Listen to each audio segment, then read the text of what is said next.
ఎన్నో రకాల గురించి తెలుసుకుంటూ ఉంటాము. బయట వాళ్ళ గురించి తెలుసుకుంటూ ఉంటాము. బయట ఈ రాజకీయాల గురించి తెలుసుకుంటాము. బయట ఏదేదో తె ఏదేదో తెలుసుకుంటాము. కానీ మన గురించి మనము తెలుసుకోవడం లేదు. మరి మన గురించి మనం తెలుసుకోవడమే ఆధ్యాత్మికమని సార్ ప్రతిసారి చెప్తారు. ఎందుకంటే మనకు ఒక వరం ఆ నిద్ర అనేది. ఎందుకంటే మనము డే అంతా తిరుగుతాము.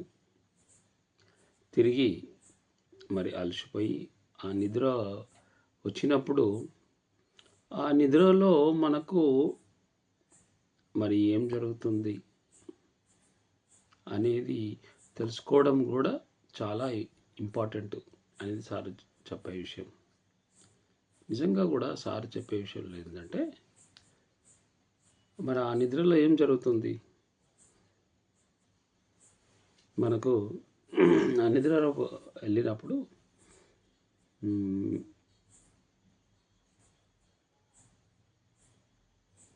దీంట్లో కూడా మరి జాగ్రత్త వ్యవస్థ, స్వప్న వ్యవస్థ, సుషుప్త వ్యవస్థ.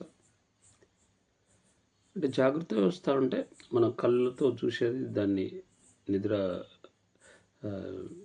జాగ్రత్త వ్యవస్థ అంటారు. కళ్ళు తెరిచినప్పుడు ఎప్పుడైతే పోతామో డీప్ స్లీప్ పోయినప్పుడు అది స్వప్న వ్యవస్థ, సుషుప్తి వ్యవస్థ అవుతుంది. ఎప్పుడైతే మనము ఆ స్వప్న వ్యవస్థలో మరి ఈ స్వప్న వ్యవస్థ, సుషుప్త వ్యవస్థలు మనం ఎప్పుడైతే ఆ డీప్ స్లీప్ ఎప్పుడైతే నిద్ర కంప్లీట్గా వెళ్తామో అప్పుడు ఏం జరుగుతుందంటే జీవాత్మ బయటికి వెళ్ళిపోతుంది. ఎప్పుడైతే చూడండి మనం నిద్ర పోయినప్పుడు కూడా పొద్దున్న మనం రాత్రి నిద్ర పోయి లేచినప్పుడు మా నిద్ర బాగా పట్టింది అనేది మనకు అర్థమవుతుంది. ఇంకోటి మన శరీరం కూడా రిలాక్స్ అవుతుంది. ఎందుకంటే పొద్దుంతా మనం పనిచేసి ఎప్పుడైతే నిద్ర వెళ్తామో ఆ నిద్ర వెళ్ళినప్పుడు మళ్ళీ పొద్దున మళ్ళీ నువ్వు ఆ డే అంతా పనిచేసేంత శక్తి వస్తుంది మనకి నిజంగా కూడా. అప్పుడు ఏమైందంటే స్వప్న వ్యవస్థ ఏంటంటే ఆ స్వప్న వ్యవస్థలో, సుషుప్తి వ్యవస్థలో ఈ జీవాత్మ బయటికి వెళ్ళిపోతుంది అని చెప్తున్నారు సార్. నిజం. అయితే ఎప్పుడైతే బయటికి వెళ్ళిపోతుందో ఆ స్వప్న వ్యవస్థలో మన జ్ఞానేంద్రియాలు పనిచేస్తున్నాయి. స్వప్న వ్యవస్థలో ఆ జ్ఞానేంద్రియాలు పనిచేయడం వల్ల మన లోపల అన్నీ కొన్ని మనకు స్వప్న వ్యవస్థలో అని మనకు కొన్ని గుర్తుకొస్తాయి. ఇది ఒక కళ అనేది అని జ్ఞానేంద్రియాలు. ఎప్పుడైతే ఆ జ్ఞానేంద్రియాలు పనిచేయక మానేస్తాయో అప్పుడు సుషుప్త వ్యవస్థలోకి వెళ్ళిపోతాం. అయితే ఎప్పుడైతే సుషుప్త వెళ్ళిపోతామో అంటే ఆ జీవాత్మ పైలోకాలకు వెళ్ళిపోతుంది. అయితే మనం ఎక్కడి నుంచి వచ్చామో అక్కడికి వెళ్తాము.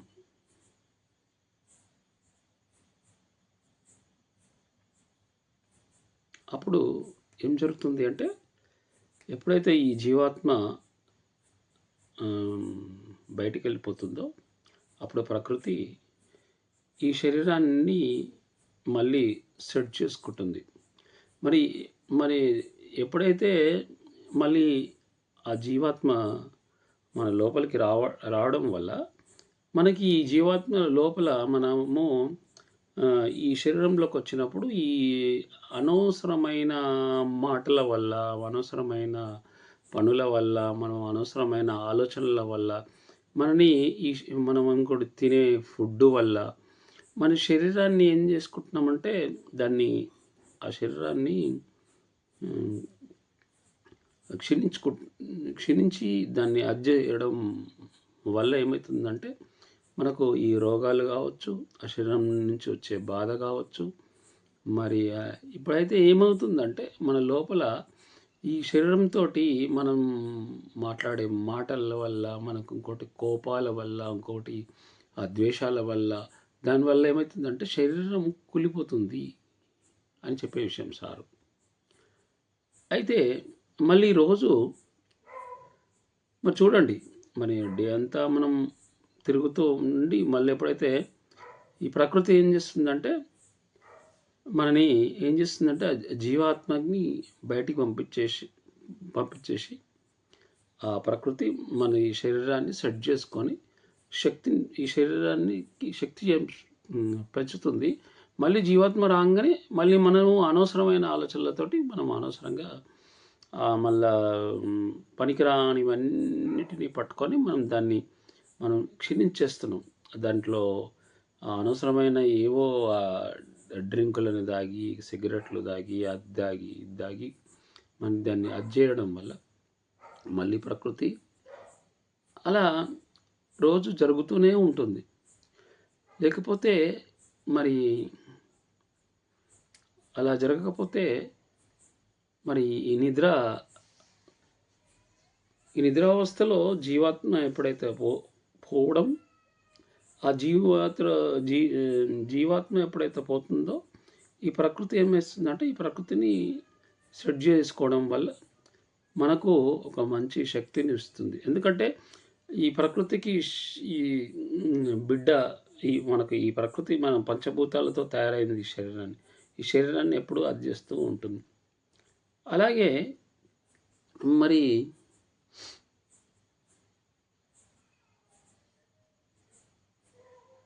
ఆ తర్వాత పోవడం మరి రావడం అనేది అది నిద్ర మాత్రమే. నిద్రని ఏంటంటే జీవాత్మ పోయినప్పుడు మరి గాఢ నిద్ర ఉన్నప్పుడు మనకేం తెలియదు. చూడండి, బాగా నిద్రలు ఉన్నప్పుడు కూడా మనకేం తెలియదు. అది ప్రకృతి సెట్ చేస్తూ పోవడం రావడం. అదే ఇంకొకటి ఏంటంటే ఈ జీవాత్మ ఎప్పుడైతే మనకు ఈ లోపల ఉండి ఈ శరీరాన్ని అనవసరమైన దాన్ని కుషించి దాన్ని అది చేసినప్పుడు ప్రకృతి ఏం చేస్తుందంటే, నాయనా నీకు ఆల్రెడీ ఈ నువ్వు పర్మనెంట్గా వెళ్ళిపోయిగా నీకు వేరే శరీరం ఇస్తాను. లేకపోతే ఏమవుతుందంటే మనం దీంట్లోనే ఉండిపోతాం. కాబట్టి ఆ ప్రకృతి ఏం చేస్తుందంటే నీకు ఒక వరదానంగా ఇస్తుందని చెప్తాడు సారు. చావు, మరణం. ఎప్పుడైతే నువ్వు మరణం పొందుతావో, ఆ చావు అనేది వస్తుందో అప్పుడు పర్మనెంట్గా ఆ జీవాత్మ వేరే శరీరంలోకి పోవడానికి అవకాశం ఉంది. మరి సార్ ఏమంటాడంటే ఇప్పుడు నిద్ర కూడా ఎట్లయితే మనకు వరదానమో ఆ చావు అనేది కూడా మనకు వరదానమే అని చెప్తున్నాడు సారు. ఇప్పుడు నువ్వు నిద్ర వెళ్ళలేదనుకో, నీకు నిద్ర కరెక్ట్గా లేదు అనుకో, ఆ రోజు మనము సరిగ్గా నిద్ర నీకు ఎలా అనిపిస్తుంది? మరి ఆ నిద్ర పోకుంటే మరి నువ్వు ఆ నెక్స్ట్ డే కూడా నువ్వు ఒక పని కూడా చేయలేవు. నువ్వు ఎంత ఫుడ్ తిన్నా కానీ ఈ నిద్ర అనేది చాలా ఇంపార్టెంట్. అయితే ఇక్కడ ఏం జరుగుతుందంటే ఎప్పుడైతే ఈ జీవాత్మ బయటికి పోయినప్పుడు ఆ ప్రకృతి మనకి మంచి శక్తిని సెట్ చేసుకుంటుంది. మొత్తం ఈ మన లోపల బాడీ, మన శరీరాన్ని మొత్తం, మన లోపల ఉన్న ఆర్గన్స్ మొత్తం, మిషన్ని మొత్తము ప్రకృతి సెట్ చేసి మళ్ళీ తర్వాత ఆ జీవాత్మ వచ్చినప్పుడు మళ్ళీ అది ఇక్కడ ఏంటంటే మనము ఇప్పుడు అంటే ఎన్నో జన్మలు మనం తీసుకున్నాము. అంటే రోజుకు ఒక జన్మలాగా మనం తీసుకుంటున్నాం అనేది చెప్తున్నాడు సార్. అంటే రోజు ఒక జన్మ అన్నట్టే కాదు. ఎప్పుడైతే నిద్రపోతున్నామో అదొక మనం వెళ్ళి డ్రై రావడం ఇంకొక జన్మ. అలా ఎన్నో జన్మలు తీసుకున్నాము అనేది సార్ చెప్తున్నాడు. ఒక్క జన్మ కాదు. అంటే ఇప్పుడు మనకు చావు అనేది, మరణం అనేది ఒక వరం అనేది సార్ చెప్తున్నాడు. మరి మనము నిజంగా కూడా ఎప్పుడైతే ధ్యానం చేస్తామో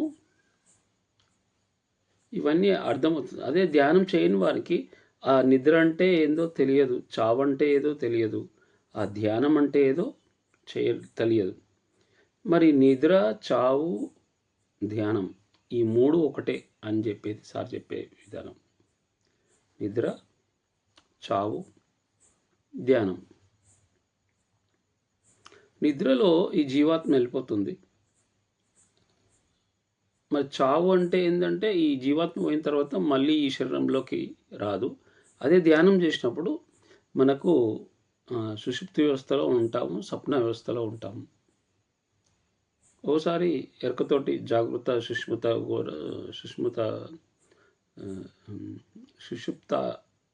వ్యవస్థలో కూడా ఉంటాం. అప్పుడు యోగులు అయితే మనకు ఆ జాగృత సుషుప్తలోనే ఆ ఎరకతో ఉంటారు. ఎరకతో ఉండడం అనేది అది ఉంటారు. కాబట్టి మరి ఇప్పుడు మనం ఏంటంటే నిద్ర, చావు, ధ్యానం ఈ 3 ఒకటే అనేది మనం బాగా అర్థం చేసుకోవాలి. కాబట్టి అంటే ఇప్పుడు మనము అందరము చావంటే భయపడుతున్నాము. అయితే ఇక్కడ అందుకనే భగవద్గీతలో శ్రీకృష్ణుడు చెప్పింది ఏంటంటే చనిపోయిన వారి గురించి ఎక్కువ మనం చింతించాల్సిన అవసరం లేదు. అదొక వరము. మరణం అంటే ఒక వరము అని చెప్పి సార్ చెప్తున్నాడు. ఇవన్నీ కూడా మనము తెలుసుకోవాలి. తెలుసుకున్నప్పుడు ఏమవుతుందంటే ఆ మరణ భయం పోతుంది. మరి మరణం భయం పోవడం వల్ల మనకు ఏం జరుగుతుంది, మన గురించి మనం తెలుసుకోవడం అనేది చాలా ఇంపార్టెంట్. మన గురించి మనం తెలుసుకోవడం అంటే ఆధ్యాత్మికంలోకి రావడం అంటే ధ్యానం చేయడం. ఆ ధ్యానం చేయడం వల్ల ఎప్పుడైతే మనము ఇప్పుడు మరి ధ్యానం అంటే ఎరుకతో ఉండడమే. ఎరుకతో మనం కళ్ళు మూసుకొని ఎప్పుడైతే శ్వాసను గమనిస్తుంటామో అది ధ్యానంలో ఉండడం వల్ల మనకు ఇప్పుడు అప్పుడు ఏమవుతుందంటే మనం కొంచెం సుషుప్త వ్యవస్థకు వెళ్ళినప్పుడు ఈ జీవాత్మ పై లోపలికి వెళ్తుంది. అప్పుడు అక్కడ పోయి కొంచెం మందికి మూడో కన్ను అనేది వచ్చి అది ఓపెన్ అయ్యి అన్ని లోకాల్లో తిరుగుతున్నా అనేది ఆ ఎరుక వస్తుంది. కొంచెం మందికి ఏంటంటే ఆ సుషుప్త వ్యవస్థలో ఏమీ అర్థం కాదు. అవి ఏమవుతుందంటే నీకు అప్పుడు మనకు అద్భుతమైన శక్తి పెరుగుతుంది. మరి చూడండి, నిజంగా నేను నా అనుభవపూర్వకంగా చెప్పడాలంటే నేను ఏ ఒక్క వాకింగ్ చేయలేదు, ఏ ఒక్క డైటింగ్ చేయలేదు, ఏది చేయలేదు. నేను బయట ఫుడ్ మాత్రమే మానేశాను. మరి ఇక్కడ ఏంటంటే చూడండి, నేను ఇంతకుముందు 90 kgs ఉండింటి. మరి నేను ఇప్పుడు ఒక 2-3 ఇయర్స్లోనే ఒక 65 kgsకి వచ్చాను. మళ్ళీ ఇంకొకటి ఏంటంటే నాకు కంప్లీట్గా నేను యాక్టివ్ ఉన్నాను ప్రతి నిమిషము, ప్రతి నైట్ కూడా. అయితే ఇంకొకటి ఏంటంటే మనకు తెలియకుండానే మనము నిద్ర వ్యవస్థలోకి వెళ్ళిపోతాం. ప్రకృతి ఏం చేస్తుందంటే అన్నీ చేసేది కూడా మనకు ఆ ప్రకృతి మాతనే అని చెప్పేది ప్రతిసారి చెప్పేది. అంటే ఇంకొకటి ఏంటంటే నువ్వు ఎప్పుడైతే ధ్యానం చేస్తామో ప్రకృతికి ఇష్టమైంది ధ్యానం. మళ్ళీ ఆ తర్వాత ఏమవుతుంది, ఆ ధ్యానం వల్ల మనం ఏదైతే ఆ జ్ఞానం తెలుసుకుంటామో, ఆత్మకు సంబంధించిన ఈ జీవాత్మకు సంబంధించిన జ్ఞానం ఏదైతే తెలుసుకుంటామో ఆ ప్రకృతికి ఇష్టం. ఆ ప్రకృతి ఇష్టం అయింది మనం చేస్తున్నాం. అంటే మనకు తల్లి తండ్రి అంతా ప్రకృతే అనేది బాగా అర్థమవుతుంది. ఎప్పుడైతే దానికి ఇప్పుడు మన ఇంట్లో ఒక తండ్రి ఉన్నాడు. ఆ తండ్రికి నచ్చింది మనం చేసినప్పుడు మరి పిల్లలకు ఆ తండ్రికి నచ్చినట్టు పిల్లలు చేసినప్పుడు ఆ తండ్రికి ఆనందమే. అప్పుడు ఆ తండ్రి నీకు ఏది కావాలో అది ఇస్తాడు. అలాగే మనకు ప్రకృతి ఎప్పుడైతే నచ్చింది మనం ఎప్పుడైతే చేస్తున్నామో అప్పుడు నీకు ప్రకృతి నీకు ఏది కావాలో అది ఇస్తుంది, ఏది అవసరము అనేది ఇక్కడ నాకు బాగా అర్థమైంది. ఇంకొకటి, నేను ఇప్పుడు అద్భుతంగా మరి నేను ఒక నిమిషం కూడా టైం వేస్ట్ చేయడం లేదు. నాకు మార్నింగ్ లేవగానే నా సాధన, మరి సాధన తర్వాత నా ఉద్యోగంలో కూడా, మరి అక్కడ ఉద్యోగంలో కూడా మేము అక్కడ నేను ఈ ధ్యానం చేయండి అని చెప్పి ప్రతి ఒక్కరికి చెప్పడం. ఎందుకంటే పత్రిసారు ఏదైతే మీరైతే తెలుసుకున్నారో అది చెప్పండి అని. మరి అక్కడ మేము హాస్పిటల్లో పనిచేస్తాను, నేను తానక ఆర్టీసీ హాస్పిటల్లో. అక్కడ నేను ఒక 32 సంవత్సరాల నుంచి నేను ఉద్యోగం చేస్తున్నాను. అక్కడ మరి ఇంతకుముందు మరి అక్కడ హాస్పిటల్లో ఉద్యోగం చేసి ఇంటికి వచ్చిన తర్వాత అలసిపోయి ఏ పని చేయకుండా నేను ఉండేవాడిని. ఓన్లీ అప్పుడు ఆ తర్వాత ఏంటంటే ఓన్లీ ఈ ఇంట్లో పని కూడా కొద్దిగా తక్కువే చేసేవాడిని. ఇప్పుడు మరి చూడండి, మరి నేను ఎంత అద్భుతంగా, అంటే ఇప్పుడు సార్ చెప్పే విషయంలో కూడా మనకు దీంట్లో ఎంతో సత్యం ఉంది అనేది, ఇది సత్యం. ఈ సత్యాన్ని అందరూ తెలుసుకోవాలి. ఎప్పుడైతే దీంట్లో ఖచ్చితంగా సత్యం ఉంది అనేది అవగాహన మన అనుభవపూర్వకంగా తెలిసినప్పుడే నీకు అర్థమవుతుంది. అందుకే ధ్యానము, మరి నిద్ర, చావు, ధ్యానము అనేది మనకు ఎప్పుడు అర్థమవుతుందంటే మన అనుభవపూర్వకంగా వచ్చినప్పుడే మనకి అర్థమవుతుంది. మరి ఓకే, ఎవరైనా చూసిరా అని అంటారు. మరి నువ్వు స్కూల్కి వెళ్తున్నావు, ఒక టీచర్ చెప్తున్నాడు. ఆ టీచర్ చెప్పినప్పుడు అక్కడ ఆ పిల్లోనికి మరి ఇవన్నీ నీకెట్లా తెలుసు సార్ అని అడుగుతాడు. అంటే ఆయన కూడా, ఆ టీచరు కూడా అనుభవపూర్వకంగా చెప్తాడు కదా క్లాసు. మన అనుభవపూర్వకంగా ఆయనకు ఇంకొక టీచర్ ఉన్నాడు, ఆ టీచర్లు చెప్పుకుంటూ ఎప్పుడైతే నేర్చుకుని ఉన్నాడో ఆ నేర్చుకున్నవాడే మరి టీచర్ అవుతాడు. మనకి ఇది కాదు కానీ చదువుకోని నువ్వు మరి తినగ వేము తీగనుండు.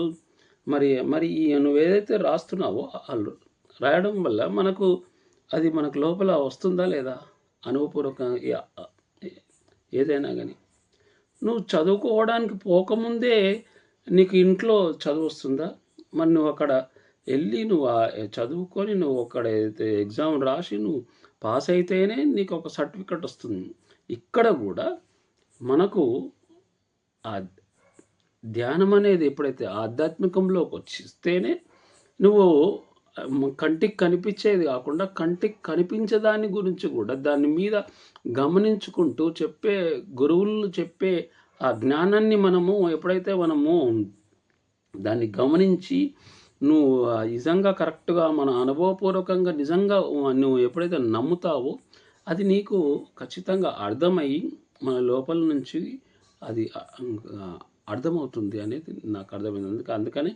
ఎందుకంటే నిద్ర, చావు, ధ్యానము ఒకటే అనేది సార్ చెప్పేది. ఇవన్నీ కూడా మనకు ప్రకృతి చేస్తుంది. ఆ ప్రకృతినే భగవంతుడు, ప్రకృతే తల్లిదండ్రులు ఈ శరీరాన్ని.